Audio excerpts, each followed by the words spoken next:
Today, I want to just talk with you briefly about some questions that I'm getting a lot. And I've actually been getting these questions a lot over the last few months. And that is, what is the benefit or the pros and cons of buying a new home construction here in Southeastern North Carolina versus maybe buying an existing home? If we haven't met yet, my name is Sue Singleton with Carolina Coast Homes Real Estate here in beautiful Southeastern North Carolina. Now, those of you that are familiar with our area here in Southeastern North Carolina, you know that we have a mix of type of housing because we are a vacation destination here all along the coast of Southeastern North Carolina.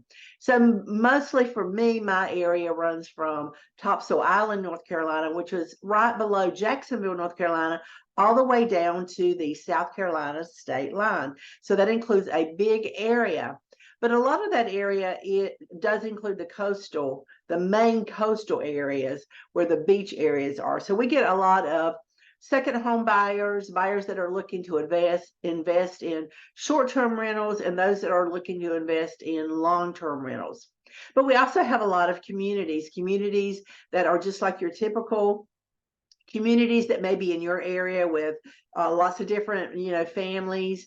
We do have, communities that you see a lot more 55 or older. They're not designated as 55 or older communities. It's just that we do have an older population here in the general area that we're in because we get a lot of people that are maybe moving from lots of times up north out on the West Coast that are looking to retire here. It's a beautiful place to retire. I live here also. Not quite retired yet, but I do enjoy living along Southeastern North Carolina. Actually, I'm a native of Southeastern North Carolina and have lived here my entire life, or have owned property here all my entire life. So let's talk about the pros and cons of buying a new construction. So here's the thing about the area here along Southeastern North Carolina is that you're going to find communities that are within city limits, but you also are going to find communities that are outside the city limits. So what is the pro of that? So, community subdivisions that are within the city limit also have to pay city taxes as well as county taxes. If you are outside a city limit, so let's take, for example, I live in Bolivia. That is my address. So, but I'm not within the confines of a city. I live in a subdivision outside in the county, but it's a general HOA community. So I get the benefit of living kind of out in the country, but I don't have to pay the city taxes that go along with that. I do have HOA dues in the community I live in, but I don't have city taxes, only governed by Brunswick County. So that's where you're going to find a lot of new construction homes because we have a lot of new construction that has been built since 2020. Really started in 2019, actually, if you want to be honest about it. Even before COVID, we were seeing a pickup in new constructions, especially along the coastal area here.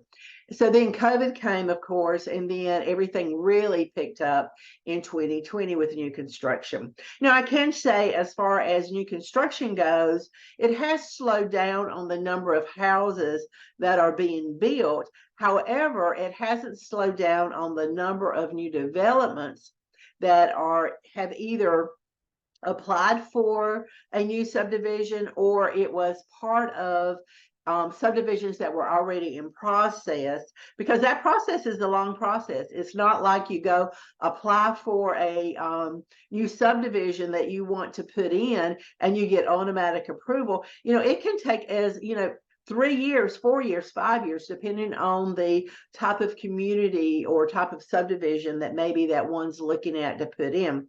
So a lot of the subdivisions, the newer subdivisions that we've seen come in, were actually in the pipeline maybe in 2019, maybe 2018, just kind of depending on the type of subdivision. So we see a lot of new construction because of that, because there were things that were already in the pipeline prior to COVID, and those subdivisions have gone through the phases they need to go through, whether it be with the county or the city, if they're within a city limits. And so now we're starting to see new construction homes going in those subdivisions. But what about those subdivisions that were already in existence? So we've seen those subdivisions really, during COVID, they really started building really fast a lot of new homes because there was such a demand for housing, because so many people were looking to relocate into our area. The housing industry, I mean, it was just crazy. And it wasn't just here, it was all over the country, but it was really, really crazy here as well. So we look at new constructions, and I would say probably 75% of the buyers that I've been talking to, or the buyers that I have shown homes to, it has all been about new construction homes. They want to see new construction homes. And so we go out and we look at the different, areas that they may be interested in, and we kind of narrow down the type of subdivision that maybe they're interested in, and we start looking at new construction homes. And so they ask me, what is the benefit? Well, so what is the number one benefit that I would consider as a person looking for a new home? Well, it's all in the title, new home, right? It's all about being in a new home. And so you're buying a new home, so that means like the things that you look for in existing homes, like the roof, the HVAC, maybe even the plumbing, the electrical, so many things that we have to think about later on, or if we're looking for a gently used home, or what we call an existing home, then in a newer home, of course, you're getting all of those things. The other good thing about a new home is that it does come with warranties that are offered by the seller, especially if it's a builder seller. And they offer things, a lot of them always, generally, I can't say always, I'm just going to say generally offer the 1 year home warranty. Some do offer like a 1 year, 3 year, and then you have your structural warranty that goes for like 10 years. So the difference between the 1 year and the 3 year, if a builder is actually offering both of those, for the 1 year warranty, it doesn't cover cosmetic things. So those are generally handled prior to closing by doing a walkthrough with the builder. And I can cover that actual process in a different video, but for the purposes of this video, we're just going to talk about what happens with the 1 year warranty. So the 1 year warranty does exclude cosmetic things, and it excludes things that have a manufactured warranty, like maybe your stove, your dishwasher, your trash compactor, those type of things that have a warranty offered by the manufacturer. But it can cover things like maybe you have an issue with your gutters outside, or you have a roofing issue where maybe there was some flashing wasn't installed and it's flapping a little bit. Or it's those type of things. It's actual things that are about the home that need to be fixed. Maybe there's a shower door that's not working properly in the house. It's not closing and shutting, or it was improperly installed. Those are just some of the things that the 1 year home warranty will cover. I recently just had someone that was having issues with their smoke detectors in their house. And so I called up the fellow that works with this particular company's home warranty and asked him if the smoke detectors were covered under the home warranty. And because of the home warranty being, the smoke detectors are tied into the electrical, it was covered under the home warranty. So they sent the electrical installers out to actually check the home warranty. So there are many things that are covered under that 1 year home warranty. And so how that works also is that some home warranties for the builders, they cover, like, you just call them up anytime that you have anything going wrong. It could be your HVAC. I mean, even though your HVAC does get a manufactured warranty with it, there are things with it that can also be covered under the home warranty as well. So you always want to touch base with your warranty company if you're having an issue with your home, regardless of what it is. And what happens with the builders, so whenever you buy that home, they're going to go over with you, they're going to go over what they offer for your home warranty under that first year. Also, there are builders that offer the warranty that also extends out for 3 years, and that's going to cover things like the plumbing and electrical within the house. Now, I can say that there are some builders that do not offer that extra warranty period, but there are builders that do offer that. And then you have your 10-year warranty, and that's just for your structural things that with your house. And so actually in North Carolina, unless they've changed it, the builders are required to give you a 10-year warranty on the structural issues of that home. So that's one of the pros about buying a new home, is that you do get that. Now let's talk about existing homes. What happens when you buy an existing home? Well, you're buying an existing home, and in North Carolina we are considered an as is state. So that means you're buying it, once you close on it, you're buying it as is. So some sellers, not all sellers, but some sellers, especially now that we've kind of come out of COVID and the market has stabilized somewhat, some sellers will offer you a home warranty, a 1-year home warranty that they pay for that first year. And there are some really, really good benefits to having that as well. And if the seller doesn't offer a home warranty, or they're not willing to pay for that home warranty, then you as a buyer can also purchase that home warranty. Now that home warranty gives peace of mind. It can cover things like your HVAC system, your appliances, and that does include washer and dryer, depending on what level of home warranty that's given, because there are different levels. It can cover things, like we said, like plumbing, electrical, those type of things, really important things that can make a really big difference, especially in that first year. So if a seller agrees to pay for a home warranty for that first year, then at the end of that first year, then you as a buyer can renew that home warranty, or you can purchase an additional warranty yourself. And so those are good things about the home warranty on existing home sales. So what's another benefit about a new home construction? This is one of the questions that I get. Does it hold its value? Does it hold its value?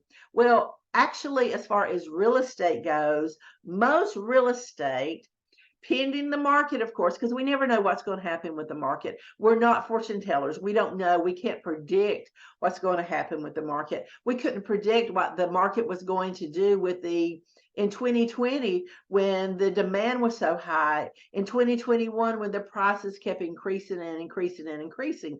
We as agents couldn't predict that. Now there were some there were some people in the market, the people that watch the market, the market watchers, so to speak, that they were giving clues that was going to happen. However, I don't even think they realized what impact all of that was going to have on the housing market, not just in localized areas, but all across the country.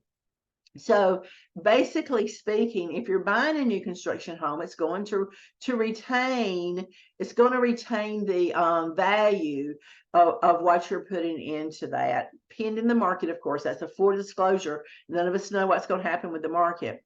So you can look for appreciation of those homes, whether it be a new home or whether it be an existing home. And, both do appreciate in value generally. So I did hear on a market report a couple of weeks ago, so this is like September 2023, that they were expecting that from the period from July of 2022 to July of 2023, get in the right year, July 2023 to July 2024, that it was possible that we were going to see an increase of values around 6% for property values. So that was good news to hear what the appreciation value was going to do. Now, could it be higher? Yes, it could be higher, depending on supply and demand and the area that you live at in the country. Could it be lower? Again, yes, it could be lower because none of us know what's going to happen with the real estate market. We're hoping, that the interest rates are going to at least stabilize and maybe fall down a little bit. So there's a lot of different factors when you're looking at buying real estate that you really do have to keep in mind. So appreciation.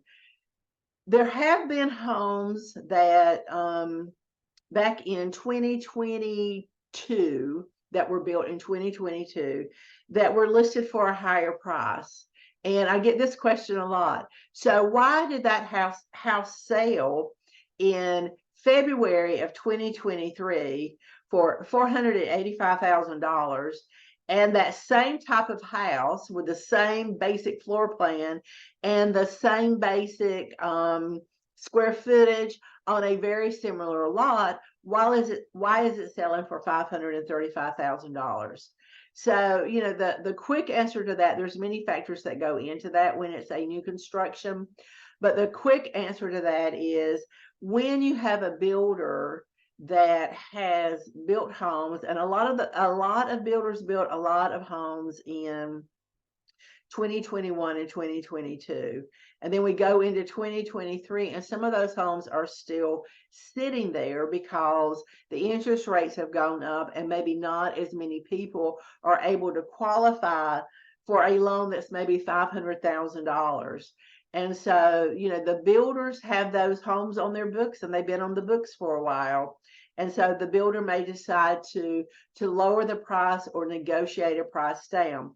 But as an example, let's just use that you have a home that's listed maybe for $525,000.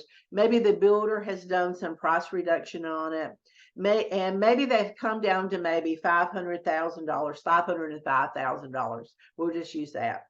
And then maybe they're getting people looking, but maybe they're not getting anybody putting in an offer. And so they decide, okay, we're going to drop it below $500,000. They drop it down to $495,000, $497,000, even $499,000.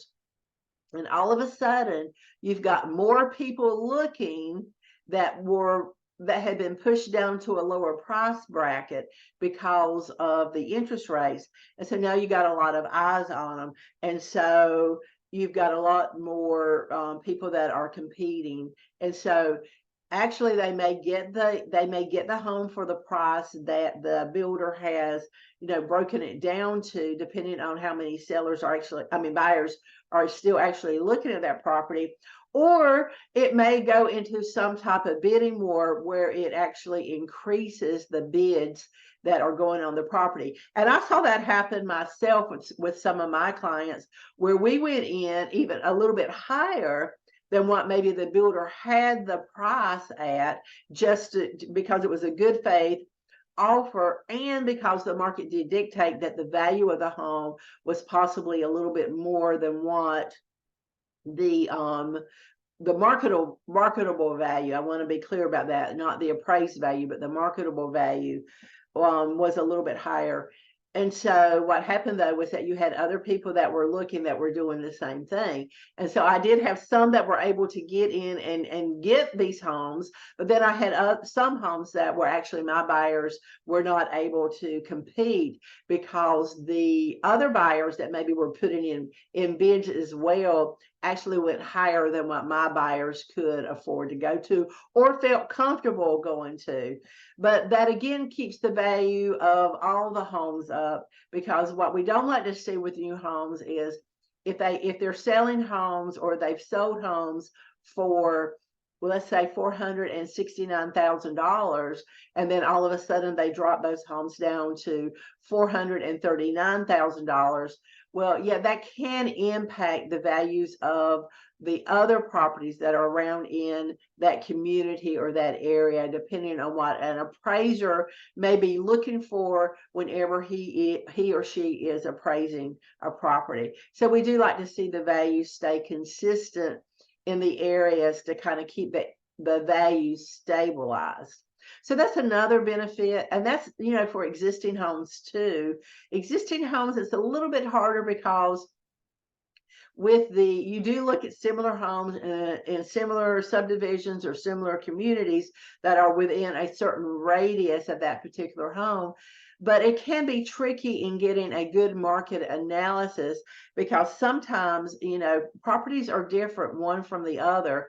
And so let's say, for instance, you have a home on a corner lot in a subdivision, that an existing home on a lot in a current subdivision, and let's say they have that home listed at $400,000. Let's say that home is 2,100 square feet. And then we have another home that's just right around the corner that may be 1,800 square feet, but it's a bigger lot. It has a fenced-in backyard, and maybe it has a pond view or a nature view compared to being on the main area inside the subdivision. Does that balance out the market values for those properties? Oftentimes it can, depending on the subdivision, depending on the privacy, depending on how much through traffic you have. So the location within a subdivision, house to house, can vary based on the type of house, the square footage, the location, what type of view does it have. There are a lot of different factors within existing communities that can play an impact on existing home value. So we have to look at all those things when we're looking at what is a benefit of buying an existing home. If you're buying an existing home and we're looking at the market on those homes, and we're looking at how future-wise, how is that property going to maintain its value in the future? Odds are it is going to maintain the value in the future, or it's going to appreciate. We always look for appreciation as a factor in properties. But remember, when you're buying an existing home or a new home, some of the depreciation that you may see in a home is how well is the home taken care of. Does it need a lot of work? And I'm not just talking about cosmetic things or personal preference things, but I'm talking about, does it need a new roof? Does it need a new HVAC system? Have there been issues with the plumbing? Have there been issues with the electrical? All of those things that you can find out by a home inspection, whether it's an existing home, which, a lot of those things do come into play. However, I say never, ever say, I'm not going to get a home inspection on a new home, because yes, there can be issues with new homes that it may be coded and it may be up to code, but there may be things there that maybe got missed or that need the builder to take a second look at. So never discount having a home inspection on a new construction home as well. So that's just a few of the pros and cons of buying a new construction home. There's a lot more that goes into it than that, but for the purpose of this video, I just wanted to give you a quick overview of buying a new home versus an existing home. And just remember, I am specific to the southeastern North Carolina area. I talk mostly for the market that is here in my market area, but there are some common sense things that do make a difference all across the country. And so that's why I try to do it in general terms. I'm not saying that if you live in Arizona, that in your community in Arizona with new construction homes, that it's going to be the same that it is for here in this market. Man, I'm getting tongue-tied. I think I must have been talking too long. But anyway, it is specific market to market. So you always want to talk to a real estate professional in your area, no matter where you live at across the country, to get specifics on what the market's doing in your area, what is the benefits of owning a new construction home versus an existing home. And ask your real estate agent that. It's your prerogative. It is your decision to make, not your real estate agent's decision to make. Sometimes we'll even throw in a few existing homes, even when we're looking at a new construction home. I always say my philosophy for my buyers is process of elimination. Not every house is going to be a fit that a buyer sees. However, through the process of elimination, we we are able to eliminate homes or types of homes and types of areas or communities that aren't of interest to a buyer, in order that we can really zone in on the type of home that the buyer is looking for and a community that they're looking for, whether it be within the city limits, outside the city limits. If it is just a standalone property out in the country, there's a lot of different factors. But for me personally, I find that when I'm working with buyers, that process of elimination is a great tool, as well as the wants list and the needs list. And we always start with the needs list, and then we work towards the wants list as well. And I've got other videos about the want and the needs list that if you haven't checked those out, you can go below, look through my videos, and also check those out.